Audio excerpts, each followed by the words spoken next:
¿Si me escucha bien?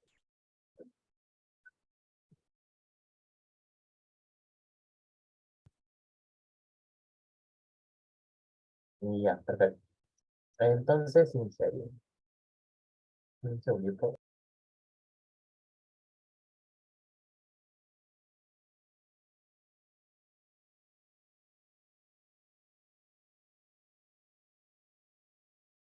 Ya. Bueno, entonces, como pueden ver por el título, vamos a empezar con el primer tema, que sería filtración glomerular. Y este va a ser el tema, uno de los más importantes de fisiología renal, dentro del curso de fisiología, claro, junto con el de medio interno y el de revisión de histología. Y bueno, sería uno de los más importantes, ya que va a ser básicamente la función primordial, más allá, sin desmerecer a la función de tubulares y otras que realiza el riñón, pero dentro de los más importantes dentro de este capítulo. Así que lo que quiero que vean con esto es, más que nada, cuáles son los puntos importantes de otra ciencia básica importante que es la histología que pueden repasar en este tiempo antes de empezar clase y que les puede ayudar dentro, posteriormente en su curso, o si no, ir repasando ya algunos puntos importantes. Realmente acá se van a dejar conceptos totalmente básico. Y bueno, entonces, empezaríamos con esto, con una parte, una pequeña revisión histológica. Y bueno, podemos decir que la unidad funcional del riñón es la nefrona. Y entre la nefrona lo que nos interesa en este punto es el corpúsculo renal. Este corpúsculo renal va a estar formado por dos partes, que va a ser la cápsula de Bowman y el glomérulo. Esto está sacado de lo que han estudiado seguramente de histología, no habría nada nuevo hasta el momento. Y bueno, ¿cuáles son cada una? Posiblemente ya lo pueden deducir, son estas. He dicho muy grosso modo. El glomérulo va a ser básicamente la serie de arterias, tanto fenestradas que se encuentran eh, dentro de la cápsula de Bowman, y la cápsula de Bowman es lo que está rodeando aquello. Y la cápsula de Bowman, también llamado espacio urinario en esta zona. Y bueno, va a ser básicamente esta la unidad de la que estamos hablando ahora. Eh, esta forma parte de la nefrona y claro, forma un sistema mucho más complejo que se interconecta, que bueno, está conformado por el corpúsculo renal, luego viene la cápsula de Bowman, se forman los túbulos y bueno, se forma básicamente la nefrona que tiene una forma similar a esta. Y que posteriormente se une a otras y forman los túbulos colectores, que van a ser los que llevan la orina finalmente a formar la pelvis renal, finalmente son los uréteros.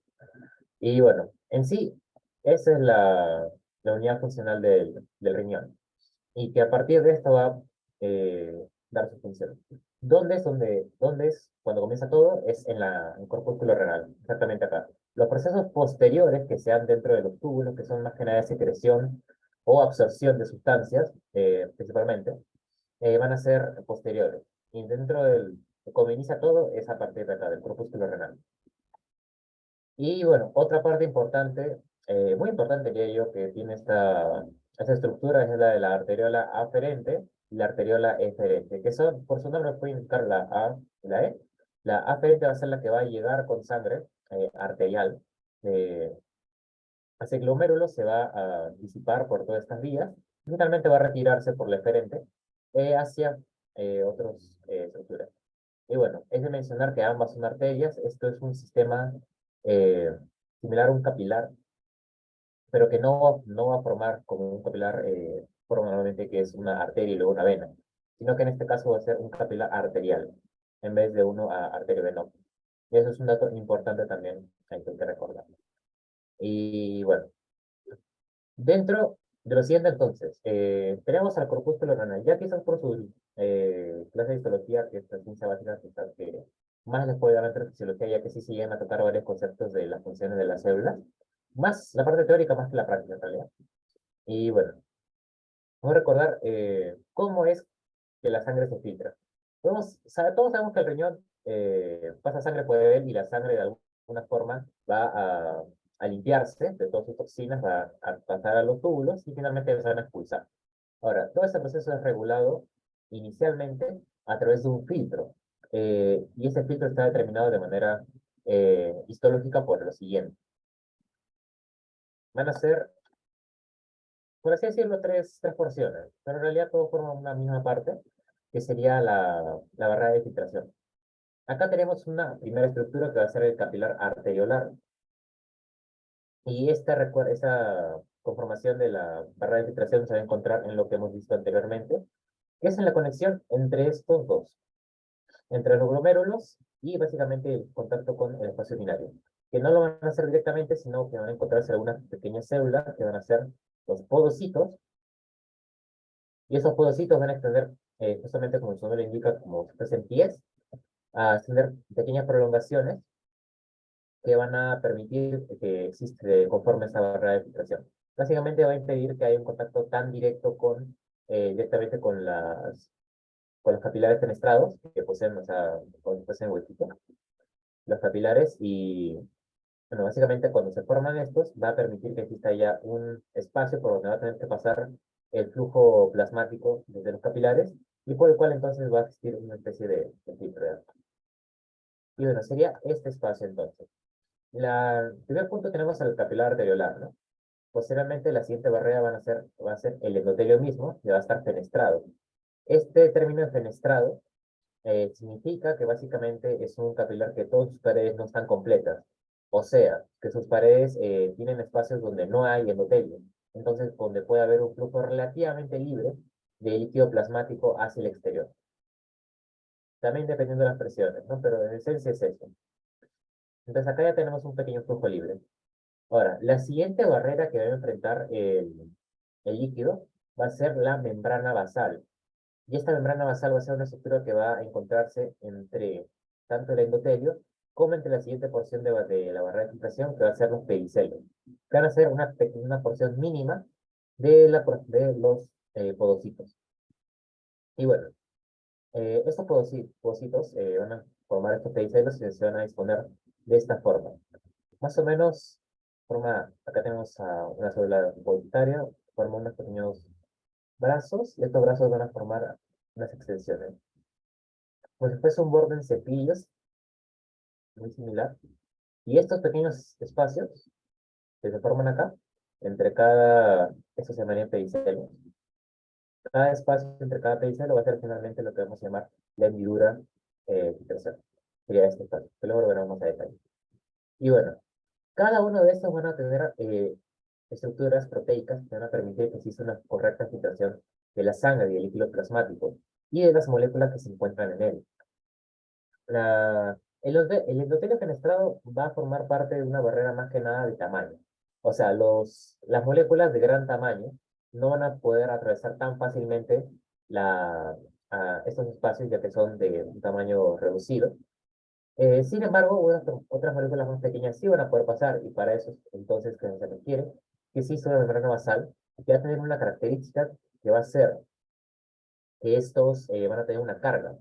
Y al tener una carga, especialmente de tipo negativa, y también, si es que recuerda un poco de su clase de histología, es que también se divide en láminas raras externas e internas. Para no amarrarlos mucho, simplemente da una carga negativa al, a la barrera. Y esta carga negativa va a permitir, creo que lo pongo pasar acá, sí. Estas cargas negativas básicamente van a apoyarse en la ley de inversor de las cargas, básicamente que una carga negativa va a repeler otras cargas negativas, y las negativas van a traer positivas. O sea, cargas negativas o moléculas con cargas negativas que se encuentren dentro del plasma no van a poder filtrarse tan fácilmente, a diferencia de las que son moléculas cargadas positivamente, que sí van a tender a poder filtrarse más fácilmente. Bien, ¿qué moléculas importantes tenemos que sean negativas? Pues moléculas que tienen la carga negativa, que son muy importantes en la sangre, son las proteínas. Entonces, debido inicialmente a esta barrera, las proteínas no van a poder pasar. Sin embargo, los iones, que usualmente tienen una carga positiva, sí van a poder pasar. Ahora, sí existen iones negativos dentro de la sangre, como el bicarbonato o el cloruro, por ejemplo.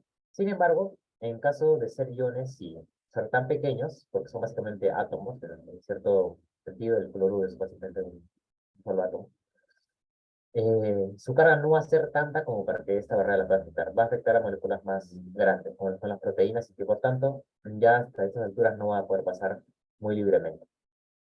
Y bien, y finalmente, en siguiente punto tenemos a la hendidura de filtración, que son acá los espacios entre los pedicelos, y que esta va a tener una proteína muy importante, y te recuerdo que en mi examen de fisiología este tema también vino, que era el de la nefrina.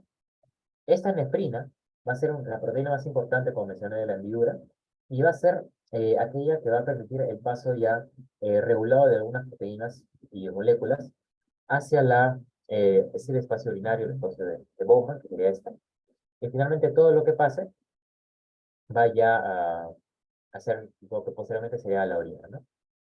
Y bueno, en sí, esos son los puntos más importantes que tienen que recordar de cada uno, de la presencia de una barrera iónica con cargas negativas, que las proteínas no van a pasar por esta razón, los iones son lo suficientemente pequeños como para que no se afecten, y que la proteína estrella es la nefrina que se encuentra acá.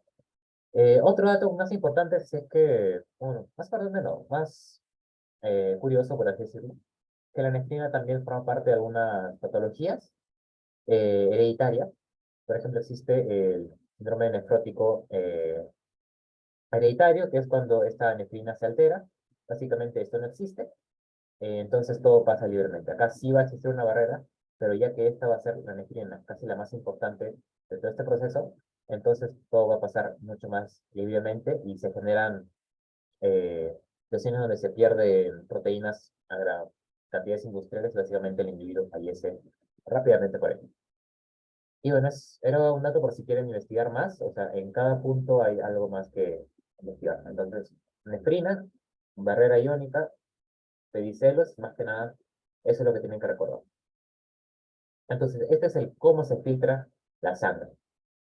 Y en siguiente punto tenemos a por qué sale el líquido del glomérulo. Ya sabemos que la filtración se da por este medio, ¿no? Por una serie de barreras anatomostológicas y proteicas que defienden y que van a servir de una especie de filtro para que todo se pute correctamente. Sin embargo, ¿por qué es que este líquido sale desde la sangre hacia el espacio urinario? ¿Y por qué no es al revés? ¿Por qué no todo se mantiene estático? Entendemos que acá hay líquido, pero acá también hay líquido, que está fluyendo en una dirección, claro, ¿no? Pero ¿por qué es esa dirección? Pues bueno, eso se da por una situación curiosa. Bueno, vamos a ver a continuación. Bien, acá tenemos un esquema resumido de lo que es el glomérulo, la arteriola aferente, la arteriola eferente, que está el entrando, el eferente saliendo, y el flujo urinario que está también saliendo de esta porción. Y bueno, lo que hay que ver acá es la siguiente fórmula, que es una que van a ver también en otro capítulo, que es el de cardiovascular, y también quizás toquen de nuevo en un curso de patología ya en quinto ciclo. Y que bueno, esta básicamente va a ser la fórmula de las fuerzas de Starling. Estas fuerzas de Starling van a ser básicamente lo que va a dominar la, el flujo de líquidos entre dos membranas relativamente semipermeables y con elementos que también afecten a esto. Ahora, vamos a ir por partes para entender qué significa cada término de la fórmula. No se abrumen un poco porque realmente cada punto es solo un acrónimo de lo que representa. Bueno, lo primero que hay acá es el TFG. El TFG es la abreviatura de lo que es la tasa de filtración glomerular, que es quizás uno de los indicadores tanto clínicos como laboratorios más importantes. Y es que básicamente nos va a dar la información de cuánto está filtrando este glomérulo. En pocas palabras, si esa tasa de filtración glomerular está en valores normales, entonces todo lo que está funcionando acá está bien, el glomérulo está filtrando el glomérulo está filtrando sangre adecuadamente, todo está pasando. Excelente.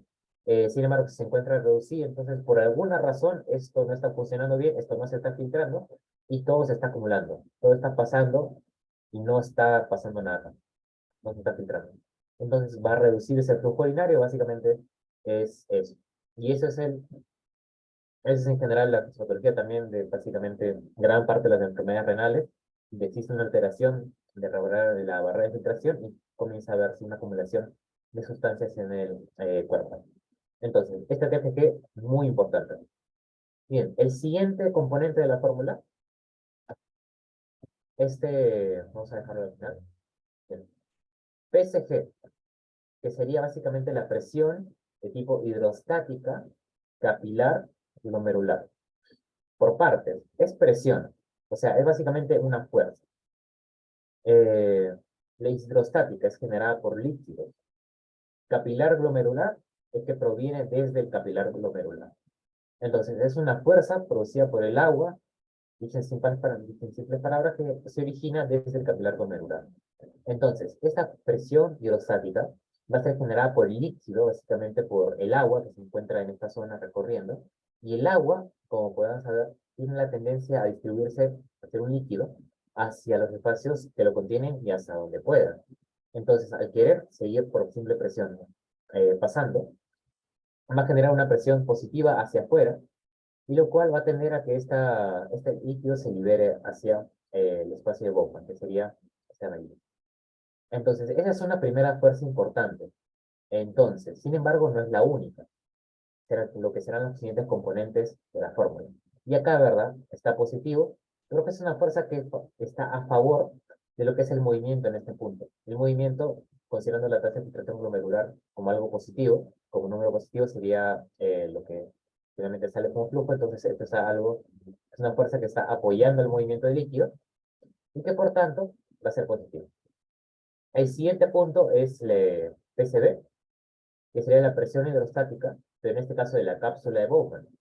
Entonces va a ser lo mismo que hemos hablado ahorita, va a ser líquido que se encuentra en la cápsula de Bowman, pero que en este caso va a ser de menor cuantía. Esta fuerza va a ser de una menor categoría que la fuerza hidrostática que se encuentra en el capilar, y que por tanto va a hacerle frente a esta, claro, ¿no? Pero que no va a impedir finalmente su movimiento de una manera neta.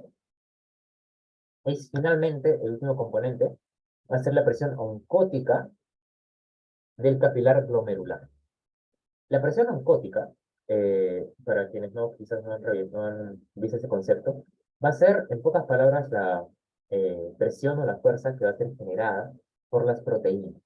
Las proteínas generan movimiento en el líquido. ¿Por qué? Justamente por lo que hemos comentado antes. La proteína es, en esencia, ya lo verán en el tema de bioquímica, pero es en esencia una cadena de aminoácidos. Y esta cadena de aminoácidos está cargada negativamente por justamente la disposición molecular que posee. Y está cargada negativamente. Y estas cargas negativas van a generar que el agua, que posee un punto, que es una molécula polar, que posee dos puntos, entonces el H2O, este H2O va a tener un punto positivo que sería más o menos el hidrógeno, creo. Y bueno, esta bipolaridad va a poder otorgarle que el agua se va a acercar o a tener a acercarse hacia las proteínas que serán de ese tipo, de esto. Y esas son las proteínas realmente en general. Cualquier proteína va a tener una carga negativa o mayor o menor, claro, y que bueno, va a atraer agua. Y esta atracción de agua, claro, va a generar un movimiento en contra. Entonces, te lo explico ahorita. La sangre tiene proteínas, perfecto. Estas proteínas van a atraer el agua. Imagino que es una proteína y va a generar un movimiento de líquidos hacia ella misma. Entonces, básicamente, esta proteína va a inducir a que el movimiento permanezca dentro del capilar glomerular y que, por tanto, va a generar cierta fuerza hacia dentro del capilar. O sea, como si fuese en la misma dirección de lo que lo daría la presión hidrostática de la cápsula de Bowman.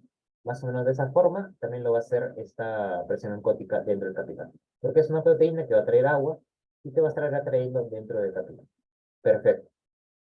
Entonces, tendremos ya estas tres fuerzas que van a hacer y que se van a encontrar formando lo que es la fuerza de Starling y la dirección que va a tener el flujo urinario. Ahora, ¿por qué no tenemos si hay acá una presión hidrostática y acá una presión oncótica? Aquí también hay una presión hidrostática, pero no hay presión oncótica. ¿Dónde está la oncótica de la cápsula Bowman? Pues la respuesta es que básicamente no hay de manera fisiológica, porque las proteínas de por sí no pasan por lo que hemos explicado anteriormente, de que las proteínas no pasan la barrera de filtración. O eso en un caso de una persona sana, ¿no? Al no pasar, entonces acá va a estar libre de proteínas en el espacio de Bowman. Y al ocurrir eso, es entonces que no va a existir una presión oncótica como tal dentro del espacio urinario. Y eso es lo que va a permitir que estos solo se mantengan tres componentes. Y quizás vean en algunos libros cuando lo estudian que sí se considera como parte de la fórmula una presión oncótica de la cápsula de Bowman, pero que si es que existe es despreciable su aportación. Y bueno, eso sería en pocas palabras lo que es esta fórmula, los componentes que la forman, y es la fuerza de Stalin, básicamente. Lo van a volver a ver también dentro de cardiovascular, cuando vean el tema del movimiento de lípidos dentro del mismo vaso, y en patología también cuando vean el tema de cómo se forman los edemas. Y bueno, para no marearlos mucho, básicamente es eso la fórmula. Presión inostática versus presión oncótica, cada uno es su compartimento y van a jugar al tira y afloja a ver hacia dónde se mueve el líquido. Y ahora, pero nos hemos olvidado de este componente último, que es una constante. Esa es la constante de filtración. Y finalmente va a ser lo que le otorgue la presencia de la propia barrera de filtración que se encuentra separando al capilar y a la cápsula de boca. Dependiendo de esta constante de filtración, va a ser que va a depender la intensidad del movimiento. Si a pesar de la fuerza de Starling existe un gran movimiento hacia afuera del capilar. Sin embargo, la constante de filtración es bajísima por alguna patología, quizás existe una alteración de la barrera de filtración, existe una esclerosis, se han acumulado proteínas de colágeno, se ha engrosado la barrera, o por X razón se afecta esta barrera, entonces esto va a afectar en forma global a lo que se filtra finalmente en la orina. Entonces, sería el último punto para poder entender bien el cómo se forma este flujo urinario, que es lo que tenemos finalmente. Y ahora, para tener algunos números, solo para poder verlo más gráficamente, es acá. Tenemos un más 45 milímetros de mercurio, que sería la presión hidrostática del capilar, menos 10 por parte de la hidrostática de la cápsula, y menos 19 por parte de la oncótica del capilar glomerular. Entonces, si realizan la resta, le va a salir algo de 25 menos 16 milímetros de mercurio. Eh, sí, más o menos 16 milímetros de mercurio, que va a ser la fuerza neta que va a estar moviendo el flujo de líquido hacia el exterior. Y bueno, entonces tendríamos ya esto en total. Esto es básicamente el por qué sale el líquido del glomérulo. Y puntos que hay que recordar, lo que es la fuerza de Starling.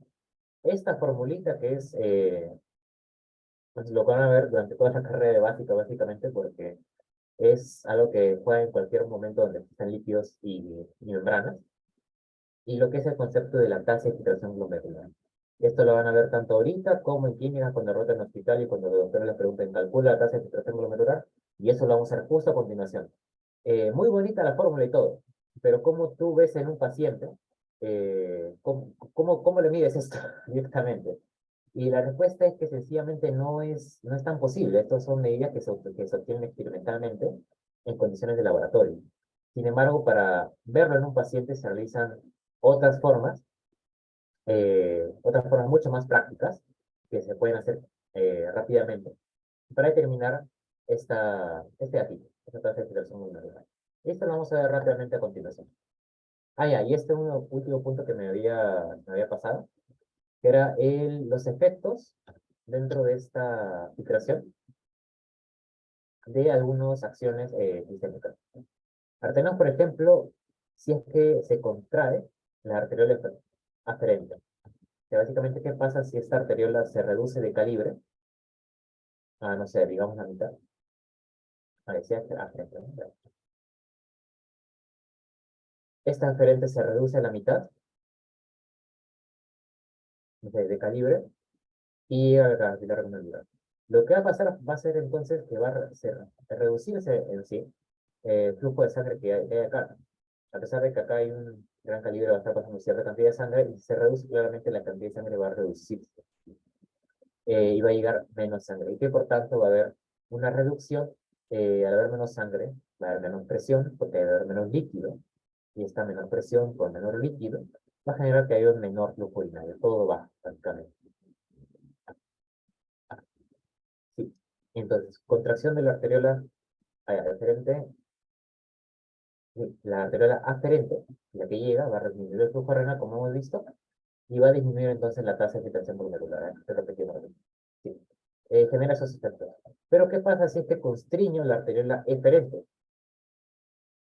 Es esta la que sale. Si yo constringo esta, yo la constriño, y, y la arteriola aferente se mantiene normal, pues entonces va a haber una situación distinta.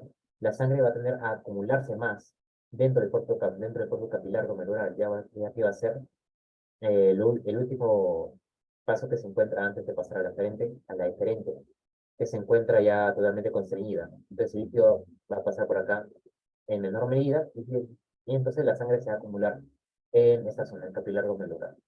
Entonces, al acumularse, va a haber una mayor cantidad de líquido. Y esta mayor cantidad de líquido va a aumentar la presión hidrostática. Y la presión hidrostática entonces va a generar un mayor movimiento, una mayor fuerza, que va a tender a expulsar con más fuerza el, el plasma líquido hacia lo que es la cápsula de Bowman y finalmente va a aumentar el flujo urinario. Entonces, es por esta razón que la construcción de la arteria eferente, la que sale, va a aumentar la tasa de filtración glomerular porque va a haber mayor fuerza hidrostática en el capilar, que va a comenzar a expulsar mayor líquido. Y también en esencia genera un menor flujo sanguíneo renal, ya que esta detención de flujo se va a transmitir de manera retrógrada. Esa palabra retrógrada, recuérdenla porque también la van a ver varias veces. Va a regresar de manera retrógrada por la aferente y finalmente va a detener el líquido hasta la arteria renal, que es la que irriga al riñón. Se recuerdan nada también.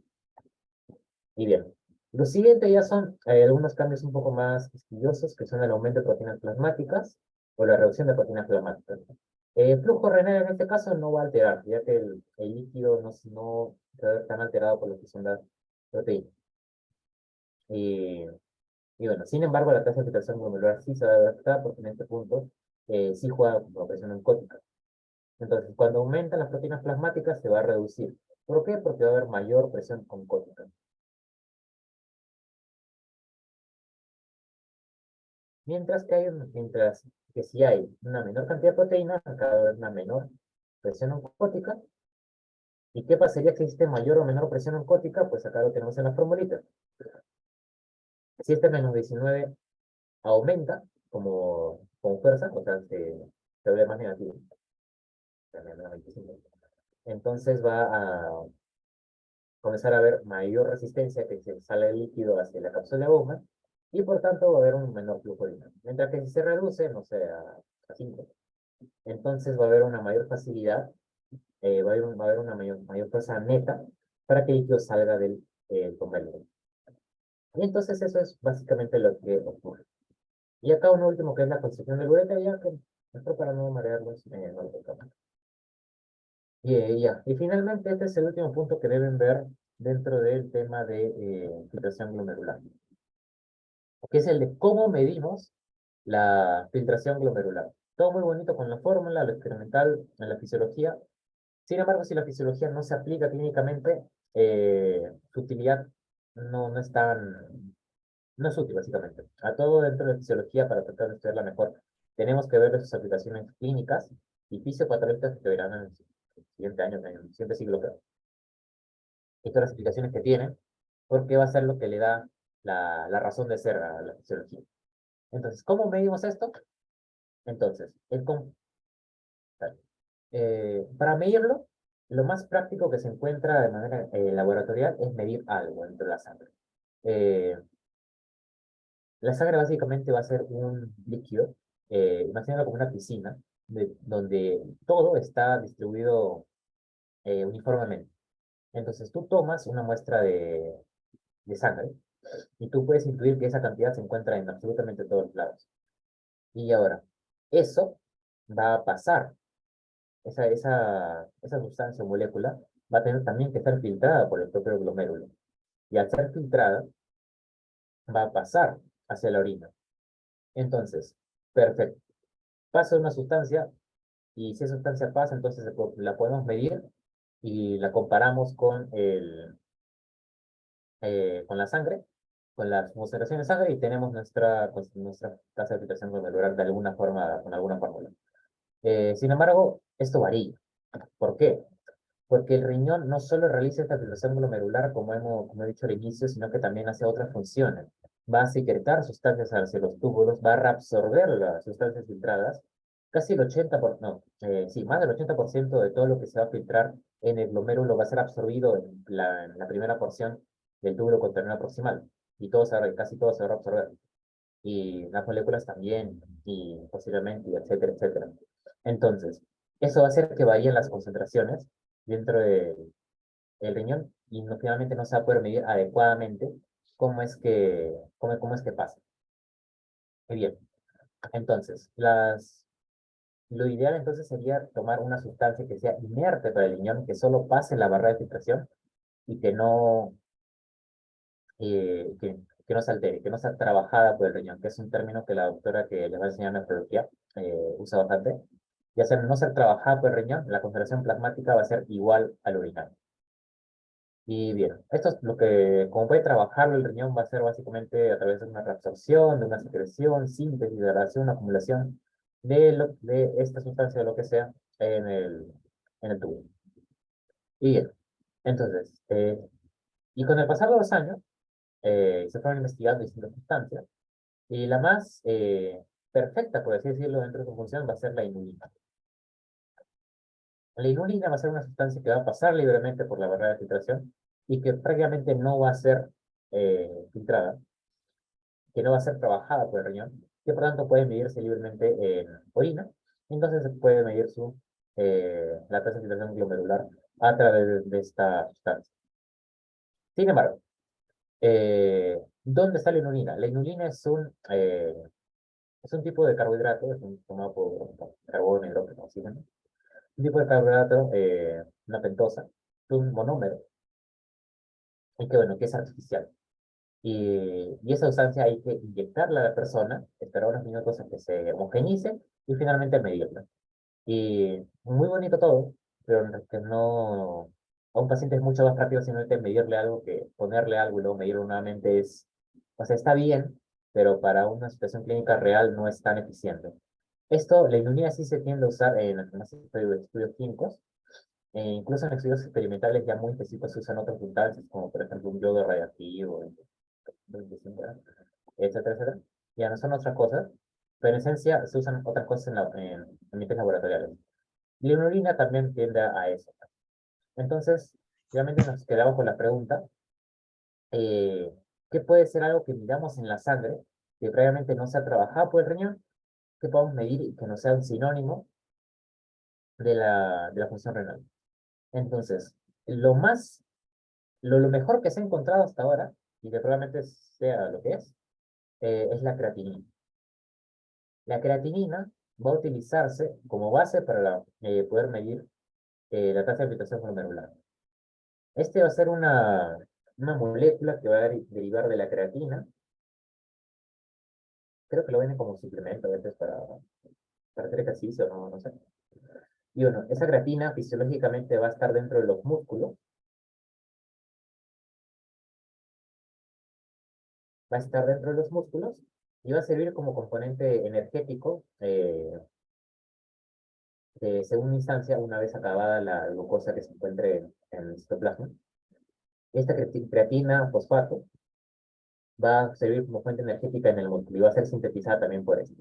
Esta creatina fosfato cuando se usa, se forma creatina y luego es degradada a creatinina. Y es una molécula que va a poseer nitrógeno justamente por esto, y que ya en bioquímica verán cómo se sintetiza, si es que se llegan a acordar las mil y un fórmulas que existan. Y bueno, esa creatinina entonces va a liberarse a la sangre y luego se va a tener que expulsar. Porque tiene nitrógeno y el nitrógeno, si es que se acumula mucho en el cuerpo, es malo, porque el nitrógeno en sí solo se mueve en proteínas y su acumulación tiende a problemas metabólicos. Perfecto, hay que expulsar. Esa creatinina prácticamente no va a ser muy trabajada por el riñón.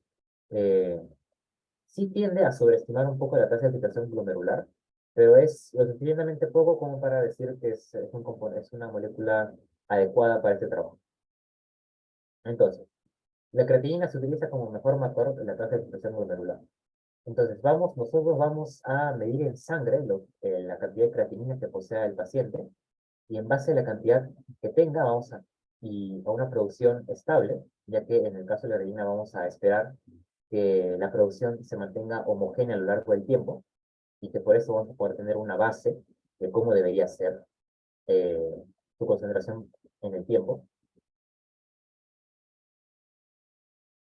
Y justamente debido a esto es que vamos a poder, considerando estas suposiciones de que va a ser una producción estable, homogénea, que no va a variar en el tiempo, y que va justamente, bueno, pulsarse de manera no trabajada por el riñón. Entonces, con estas suposiciones podemos decir que si la creatinina está en un, se va a ver mejor que en el 100. Bien, y acá lo tenemos. Tenemos acá nuestra tasa de filtración glomerular. No les he dicho cuánto es los valores normales porque al menos ahora no creo que sea necesario que la aprendan, pero es alrededor de 100, 120 más o menos. Y bien, entonces tenemos esta tasa de filtración glomerular, que es 1000 mililitros por minuto. Entonces, imaginemos que está en 100, está normal, pero inmediatamente lo bajamos por alguna razón, no sé, le acuchillamos un riñón o algo por el estilo, y baja, y baja la tasa de filtración glomerular. Entonces, pasamos a lo que es la creatinina, la producción y excreción. La producción se va a mantener estable a lo largo del tiempo, como que el cuadrito que tenemos. Sin embargo, la excreción va a reducirse inmediatamente, porque aquí existe este bajón de tasa de filtración glomerular. Entonces, al no poder filtrarse tan libremente, va a existir un bajón, que posteriormente va a ser corregido cuando el cuerpo puede realizar otras maniobras que va a hacer aumentar el flujo renal, aumentar la expulsión, y básicamente puede tender a equilibrar esto. Sin embargo, lo primero que va a ocurrir va a ser un bajón en la excreción. Y este bajón en la excreción, por acumulación, por simple acumulación, va a traducirse en que la concentración plasmática, o sea, en sangre, sérica, de creatinina va a aumentar. Inmediatamente baja la tasa de filtración glomerular, disminuye la expresión de creatinina y por tanto se acumula en sangre y aumenta la concentración plasmática. Y esto va a tener a esta forma. Bien, esta forma, como si fuese sí, más o menos de esta forma elíptica. Eh, Creo que justamente también existe una compensación renal para que no se mantenga, porque si acá se mantuvieron como una expresión baja, entonces todo iría directamente aquí. Y perfecto. Entonces, esta va a ser la esencia del por qué medimos la creatinina. Si una creatinina está elevada, la tasa de filtración glomerular está baja. Y si una creatinina está disminuida, entonces significa que la tasa de filtración glomerular está elevada.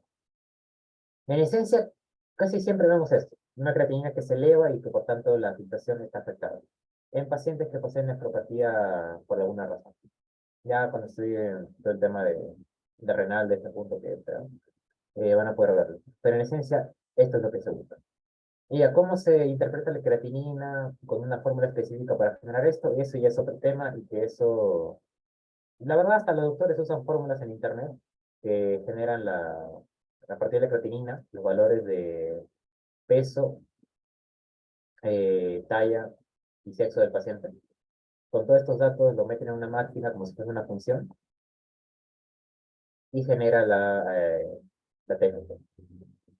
Ah, para que solo tengan en cuenta, la fórmula más importante y que se usa es la de Prokop.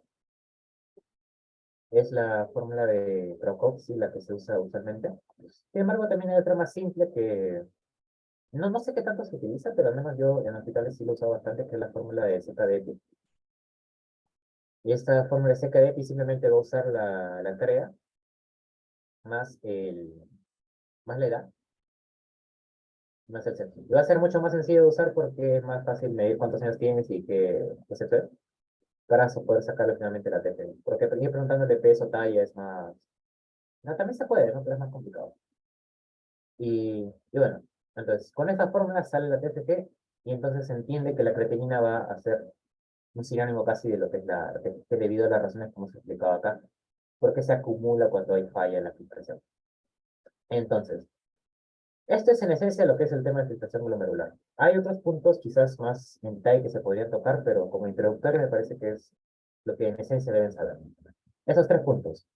Iniciamos con lo que es el cómo se filtra la sangre, lo que es la barrera de filtración glomerular. Posteriormente pasamos al por qué sale el líquido del glomérulo, que es la fuerza de Starling. Y el tercer punto que pueden revisar es la de cómo medimos la, la filtración glomerular, que es a través de la creatinina. Y perfecto. Y ese dato que venía también es importante, me acuerdo que viene en un examen de bioquímica, que le gustaban flaquitos. Ese también viene en un examen, sí. ¿Cuál es el mejor indicador de la técnica? Y bueno, chicos, básicamente eso es todo lo que quería darle. Las diapositivas las pasaré si ustedes me las piden. Y ya bueno. Eso es básicamente, si alguien tiene alguna duda o algo, nada más puede hacérmela ahora. O creo que al inicio también estaba mi número, también escribe nada más. Y bueno,